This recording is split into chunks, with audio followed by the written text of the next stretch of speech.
Okay, so you're getting me in pajamas today because I just don't have the energy to get dressed. This is 10% luck, 20% skill, 15% concentrated power of will, 5% pleasure, 50% pain, and 100% reason to remember the name. I hope you all enjoyed all the introductions last week. I think we have a really amazing lineup with the Rebels right now. A lot of new perspectives and a lot of energy, and it's sort of invigorating. I love it.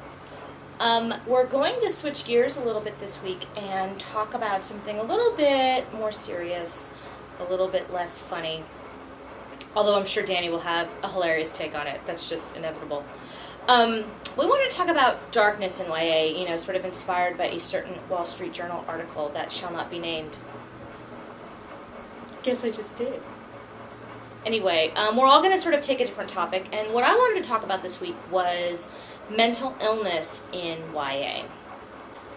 So, I'm writing a novel right now. In fact, the reason I'm in pajamas is because I'm doing a marathon of revisions this weekend that deals with two different characters that suffer from mental illness. One has bipolar disorder and sort of debilitating anxiety, and the other suffers from depression that is sort of exacerbated by school bullying.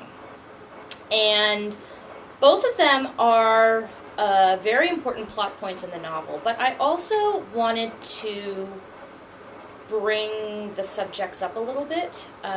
Mental illness is something that I have a lot of experience with. Not me personally. Jokes, jokes, jokes. I can hear you, Scott. Someone very close to me for very many years suffered from manic depression and really crippling anxiety, and I lived my life in the shadow of that for a very long time, so it's something that I have a lot of experience with. And also something that I think, even in this day of openness about everything, from homosexuality to religion to politics, mental illness is still something that gets stigmatized, and I think undeservedly so. I think as a performing artist, we sort of excuse mental illness a lot.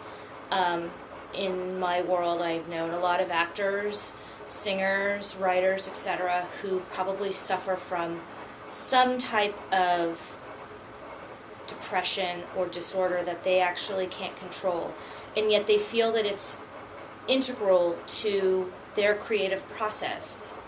I actually did one of my master's research projects on this topic, and this was my favorite book. So if you're looking for a book that deals with mental illness, especially in regards to artists, I suggest you pick this up. It's called Touched with Fire by K. Redfield Jamison, and it discusses the manic and depressive cycles as traced through the artistic works of famous authors, composers, painters, poets, etc., including Byron and Van Gogh and Schumann. And it's really fascinating reading. I know this vlog is all over the place. I'm actually finding this topic more difficult to talk about than I anticipated. I think the point that I would like to make in this vlog, and hopefully in the novel that I'm finishing right now, which is called 10, is that there's no shame in seeking help. If you feel that you are suffering from a disorder that you cannot control, this is not your fault, this isn't a choice that you make, seek help, see a doctor, talk to someone.